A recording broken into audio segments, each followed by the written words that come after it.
fix the problem, and to stop the flood, and to stop the crime, and put the drug dealers and human smugglers out of operation is to totally militarize our border. The same way that Mexico has done to their southern border, the same thing that India is doing with their border, the same way that Egypt is doing with their border, and all around the world, people have realized we can't take it anymore. And as I say, and I'm not being facetious, we have to do the tough, dirty, hard work fix this problem right now to protect this country, to protect immigrants, to protect U.S. citizens. And you know what? If that offends anybody, I know they've talked about, sometimes the exchange of ideals are offensive. If it offends anybody, you have the freedom to seek counsel in this country to ease your pain, because America has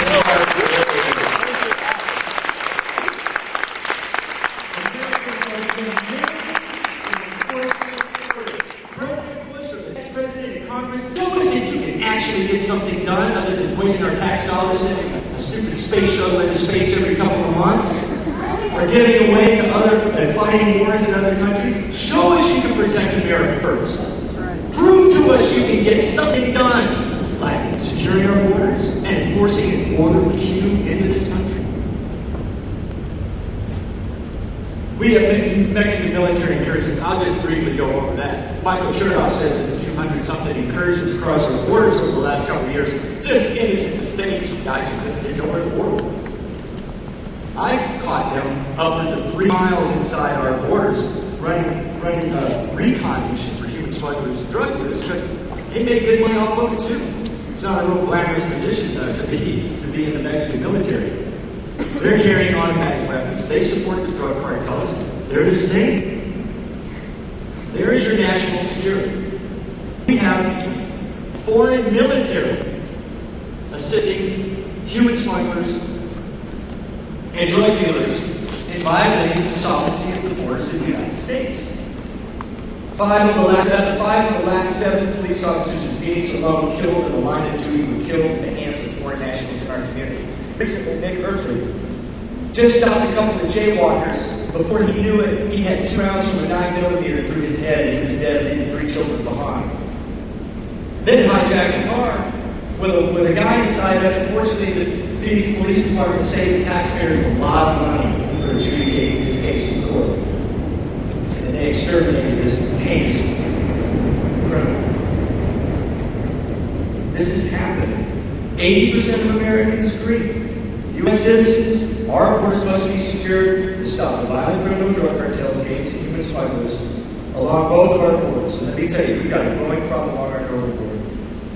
We were just invited by tribal leaders from a Native American tribe in northern Montana, of all places, to come and help them stop the drug dealers and human smugglers that are now bringing people across their reservation in the middle of nowhere in Montana.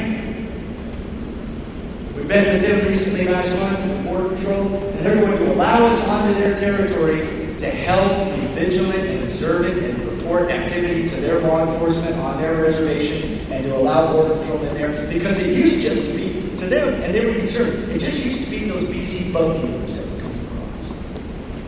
And they weren't committing crimes, they weren't leaving trash, they weren't destroying the environment. Now they're concerned as citizens of the United States with the national security risk when they're seeing groups of 30, 40, 50 people coming through their property, leaving in their wake trash and environmental damage, and they're concerned about the national security risk. We've got to do everything we can, okay, to protect citizens from foreign terrorists. And I'm sorry, any person who enters this country post-September 11th with the intent of committing a crime should be considered a terrorist. Talk to the families of the young women who were raped. Talk to the families whose children have been molested by illegal aliens in this nation from all over the world. Those are victims. That's terrorism. MS-13, other gangs that are in this country made up comprise almost exclusively of foreign nationals who violate our borders, are terrorizing communities across this country. Do your research.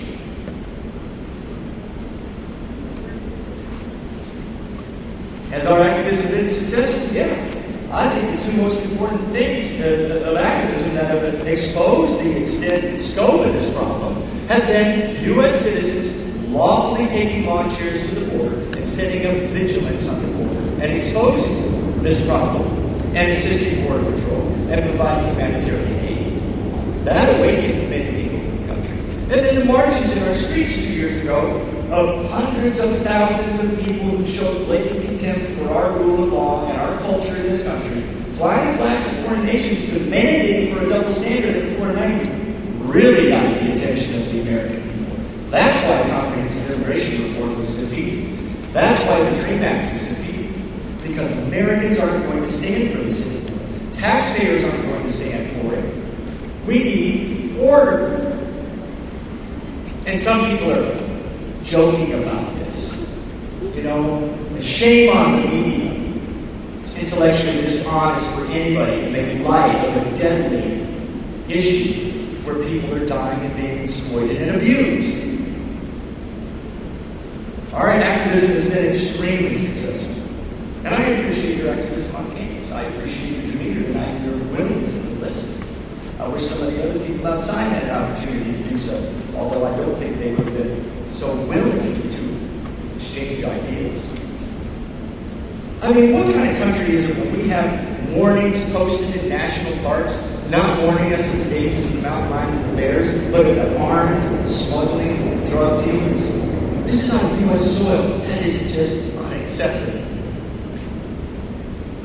Now, enforcement is working. It's going to be uncomfortable, but we're going after the criminals.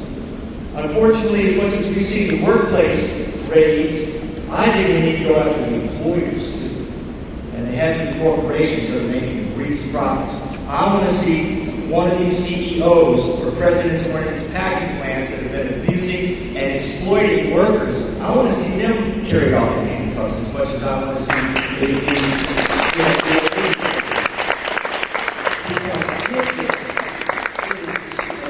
It's un-American for corporations to say that we can exploit a group of people for their cheap labor, not pay them a living wage, not provide them support and protection, and then they rationalize it as, well, it's better than where they came from. That is not the America that I think we want. So it's happening. Enforcement is working. Because of our efforts, Border Patrol agents had about 8,000 agents along the southern border in 2002. We now have almost 20,000. We're making record numbers of apprehensions. The border is much more secure than it was. It is still unacceptable for Border Patrol and Michael Chertoff to tell us that in 2002 we were catching 1 in 10. Now we're catching 1 in 4. It's so much better. You have to worry about those 3 out of every 4 that are getting through that we're still concerned about.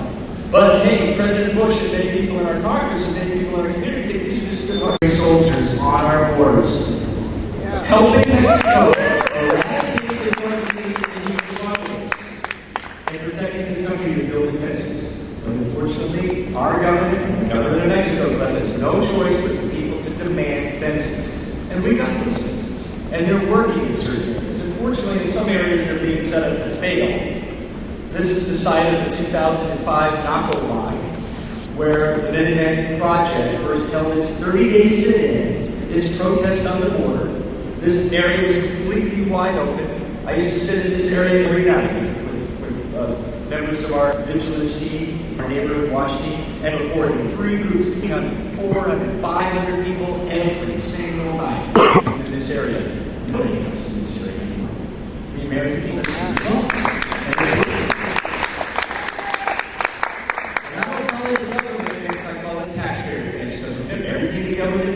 They do with your money. But at least directed to spend some of our money in the ways that we felt were important. Minutemen fences are being erected. We have a political action committee. I'll briefly go through this. Who are the Minutemen and what do we do? And more importantly, what do they not do? Again, I wouldn't be standing here for you if any of our volunteers ever committed any human rights violations, crimes on the border. Don't be so naive to quote the police some of that stuff. Are being fed by instructors, many of them, unfortunately, irresponsible instructors.